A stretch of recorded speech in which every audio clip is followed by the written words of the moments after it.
Hello, this is Meredith and welcome to Marvelous French, online French lessons for those who are learning French or who would like to learn French. So today we're going to be looking at pronunciation. This is actually going to be the first in a series of videos dedicated to pronunciation. And in particular, we're going to be looking at the alphabet. And I think this is a fitting introduction to French pronunciation because even in looking at the alphabet, we can already see some important aspects of French pronunciation and some ways in which it differs, for example, from a language like English. Now, just briefly, pronunciation, particularly when you're studying French, is important not only because it's a part of what makes French such a beautiful language, but because pronouncing things correctly and being able to distinguish sounds is an important part of making yourself understood and understanding others. So with that, let's go ahead and take a look at the French alphabet. A, B, C, D, E, F, G, H, I, J, K, L, M, N, O, P, Q, R, S, T, U, V,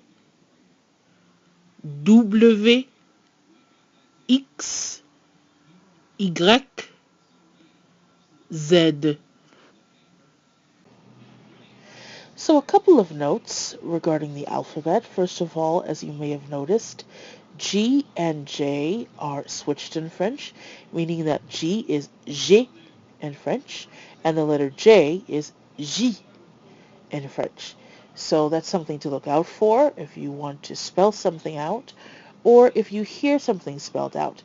If you hear J, that's actually the letter G, and J is the letter J. So another brief note on the French alphabet. We see that the letter Y in French is Y, I meaning I, and Grec meaning Greek, so Greek I, Y.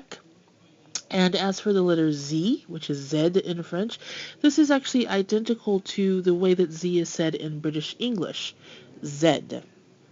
So with that said, now I'd like to look at a few patterns that we can see with the French alphabet that can also be applied to French pronunciation in general. So one thing we can see as far as the French alphabet is concerned is that many of the letters are what I call short and staccato, very pure and precise sounds. So we have the French letters B, C, and D. Okay.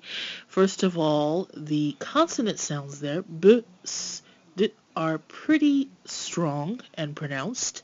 And then the vowel sound, I, is very short to the point, and there are no extra sounds added. Now, if we compare that to some similar sounds that exist in English, hopefully we can see the difference. So I am going to say the French letter, and then the similar sound that exists in English, and again, hopefully you can hear the difference. B, bay, C, say, D, day. Okay, so the French version there is much more precise. If I pay attention to what my mouth is doing, I'm going to notice that my mouth is much more loose and slack and relaxed when I'm saying the English sounds, but everything is more taut, tight, and precise when I'm saying the letters in French.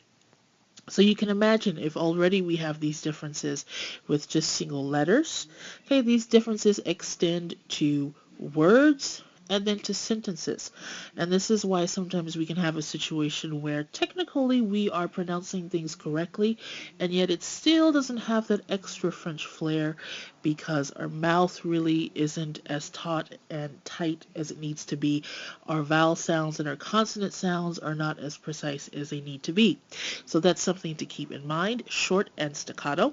With that said, let's look at a few other letters in the alphabet that also are short and staccato. So here we have the alphabet again, and I have highlighted some of the letters that have that short staccato aspect to them. So I don't have it highlighted, but we mentioned B, and we already mentioned C and D.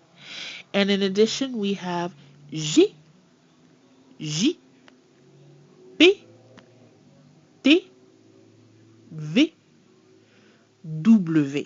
So again, pure, short, and staccato sounds. So speaking of short and staccato, these are definitely words that can also be applied to French vowels. That's A, E, I, O, U. Very precise and pure sounds, as you can hear. And one thing about the vowels is that if we're talking about short single syllable words like L-A, L-E, M-E, etc., a lot of times the vowels will be pronounced the same as the way they are said in the alphabet. In other words, the French A is A, and a lot of times in short single syllable words it will also be pronounced A. And we'll see that in the example words that I have here. So with that said, let's go ahead and take a look at the vowels individually. We have A as in la, salade. La means the, feminine. Salade means salad.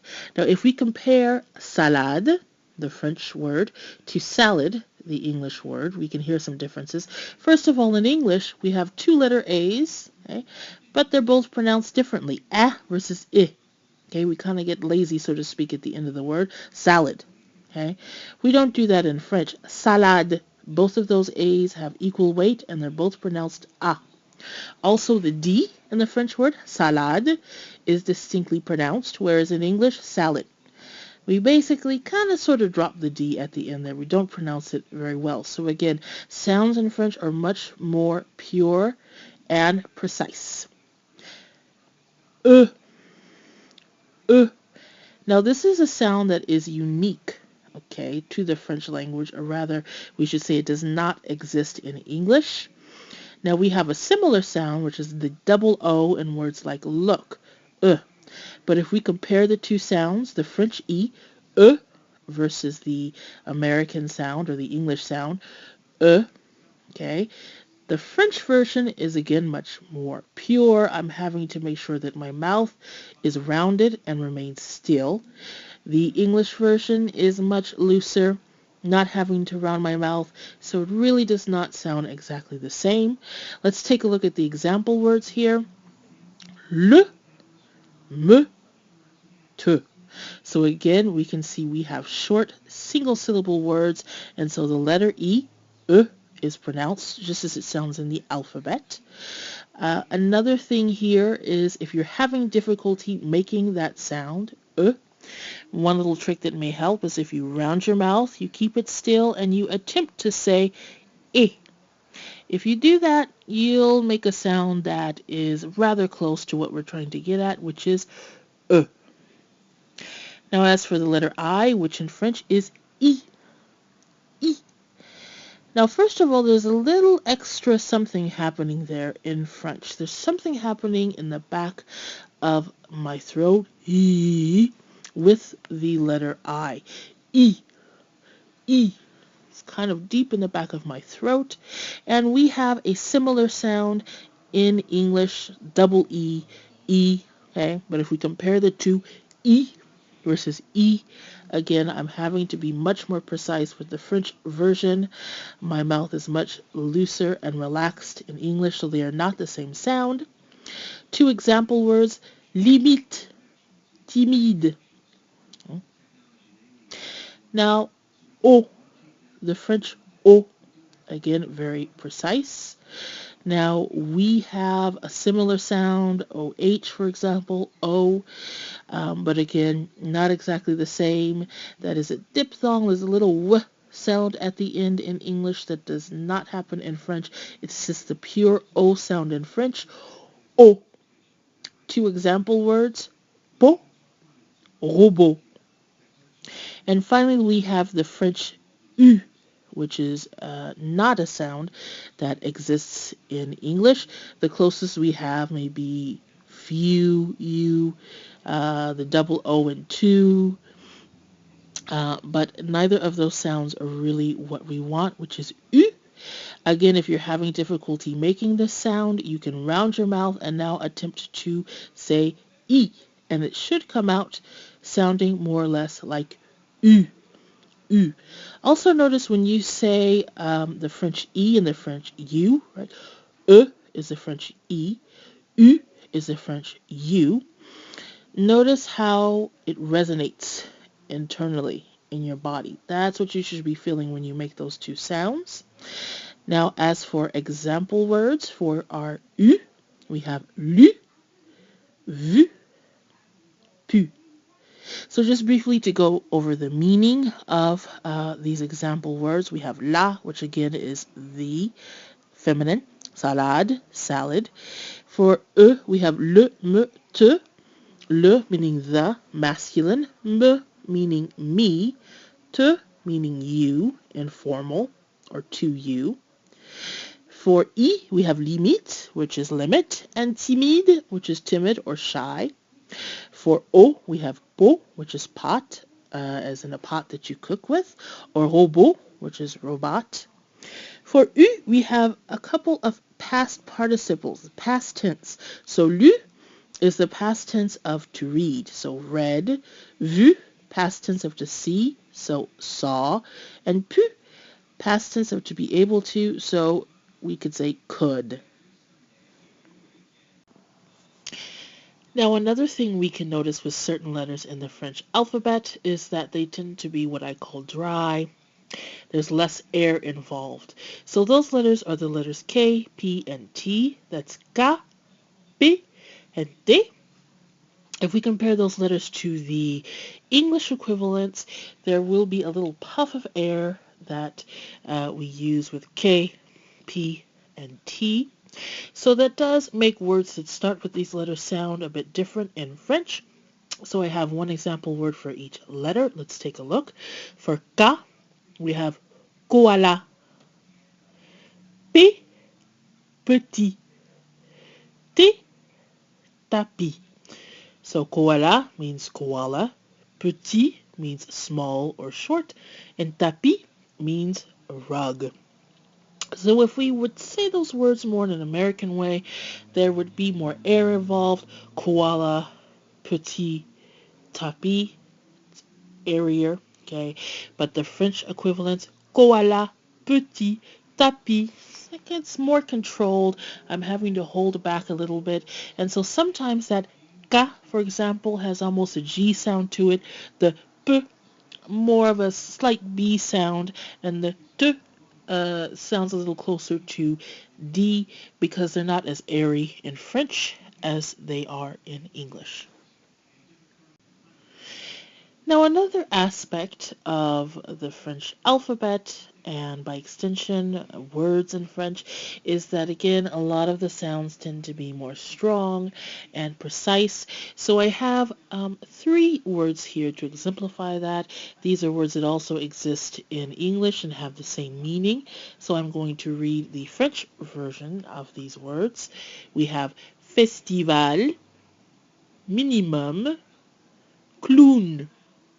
So in each case, they end in consonants L, M, and N, and you do hear each of those consonants distinctly. Part of that is because, for example, when I say festival in French, my tongue goes up to the roof of my mouth to make the L sound, and then it stays there. It's like I have to finish the sound. The same thing with minimum.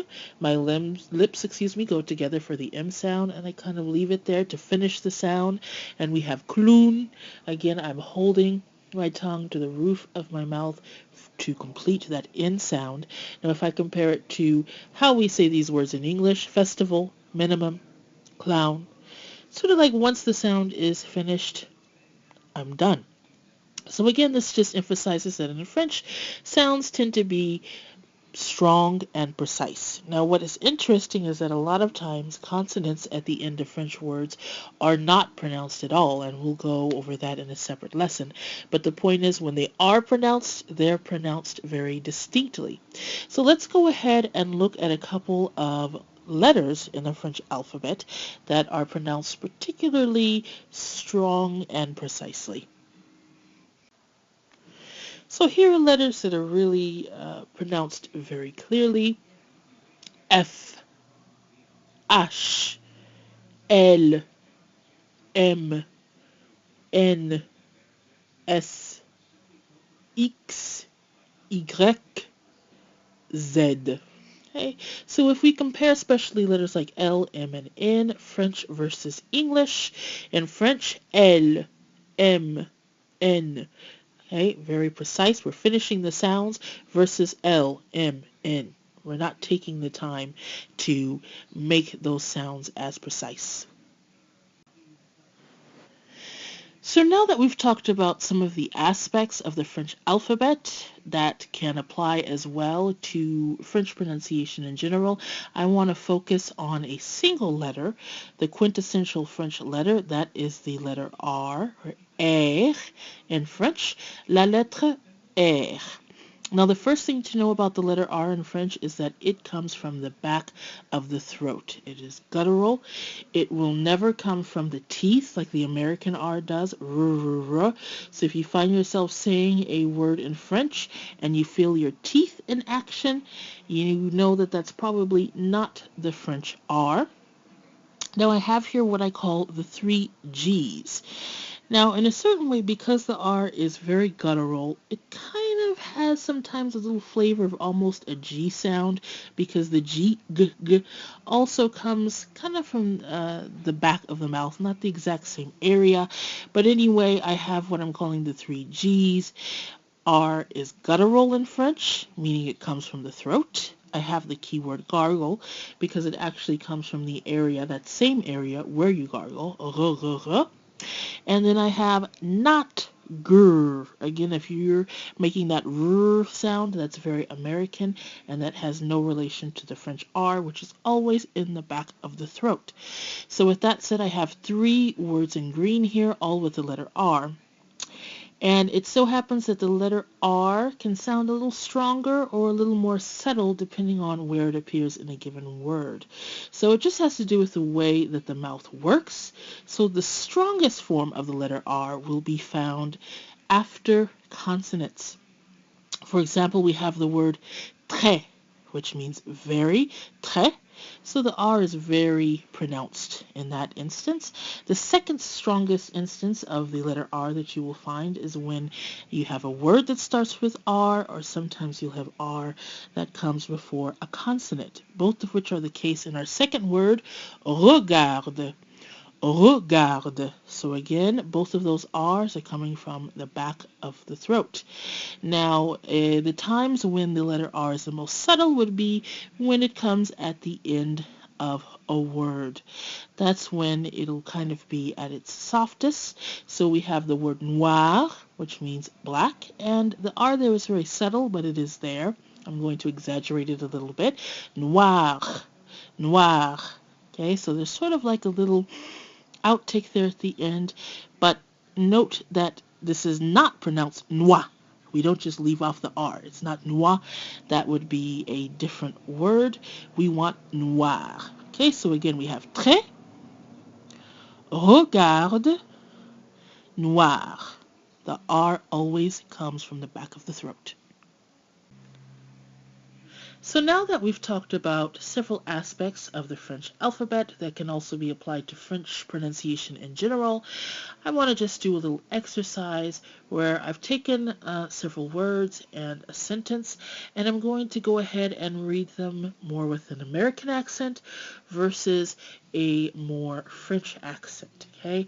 And again, the idea here is that if we're not taking the time to make things precise, to make them staccato, that will affect the sound.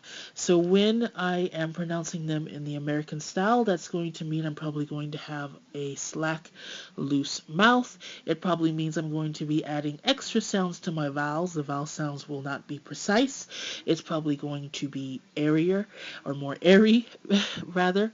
And I'm probably not going to be going to the back of the throat for my letter R. On the other hand, if I'm going to be pronouncing things in a more French way, my vowels will be more pure. I won't have as much air. I won't be moving my mouth as much. And definitely whenever I see a pronounced letter R, that will be coming from the back of the throat. So with that said, I'm going to go ahead and again read each word first, American style, and then more in the French style. Bébé. Bébé. Télévision. Télévision. Particule. Particule. Rivière. Rivière. Potentiellement. Potentiellement. Je suis certaine qu'elle reviendra bientôt. Je suis certaine qu'elle reviendra bientôt. So hopefully there you can see the difference that respecting the way that French pronunciation works as far as our short vowels, etc., can make. Now I did want to briefly mention the meaning of the words that I've chosen here as examples. Just for informational purposes, we have bébé, which is baby, télévision, which is television, particule, which is particle, rivière, river, potentiellement, potentially, and finally the sentence je suis certaine qu'elle reviendra bientôt. I'm certain that she will return soon. So now it's time to try to put to use everything that we've gone over in this video. So let's go ahead and practice pronouncing some words. So we're done with that exercise where we are purposely pronouncing things in an Americanized way. We're really going for the French pronunciation here. So I will go through this list, and if you can repeat after me, we have de, de. So first of all, the D sound there is pronounced, and then we have that pure French E, which is E. Again, if we round the mouth and try to say E, we'll get an approximation, de. And de just means of. Il. Il. So we have our letter I, which is E, followed by a distinctly pronounced L. That gives us il. And il just means he. Next word, ta. Ta. So first of all, the T is what I call dry. There's not a lot of air there. And it's followed by the letter A, which is pronounced A. That gives us ta.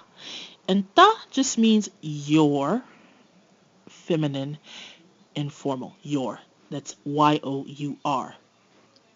Next word, avec. Avec. So we have our A, which is a, and we have our C at the end, which is distinctly pronounced, avec. And that just means with, W-I-T-H. Next word, prêt. Prêt. So we have our P, which is rather dry, not a lot of air. We have our R, which of course is coming from the back of the throat. Prêt. And prêt means near. N-E-A-R. Kiosque. Kiosque. So again, the K is dry. We have some vowel sounds, E and O. Okay? Kiosque. And that just means kiosk. Next word, relat. Relat. Okay? We have our guttural R, followed by the French E, the distinct L, we have A, and then our T sound, relate. And this comes from the verb relater, which means in a certain way to relate a story. Next word, aristocrate. Aristocrate. So we have a lot of vowel sounds there. We have our A, our guttural R, I, sto, our French O. We have our consonant with the R, k, guttural, and then A, t, aristocrate. And of course, that means aristocrat. The next word also has a lot of vowels. Université. Université. So we have a lot of verbs in there. We have U, I, R, I, E. Université, which of course means university. Finally, we have je m'appelle. Je m'appelle. Now that means my name is, literally I call myself, and again the sounds are precise. Je with the French E, and then we have our m'appelle. Je m'appelle. So this means my name is. So if I wanted to say my name, I would say je m'appelle Meredith. So feel free to practice saying your name, je m'appelle. And to finish up this video, let's just read these words one more time. De, il, ta, avec, près, kiosque, relate, aristocrate, université, je m'appelle. So that brings us to the end of this lesson. Again, we will have additional lessons discussing the particulars of French pronunciation. But in the meantime, I hope you found this one helpful. And if you did, please feel free to like, share, comment, and subscribe. So again, this is Meredith with Marvelous French, and à la prochaine! See you next time.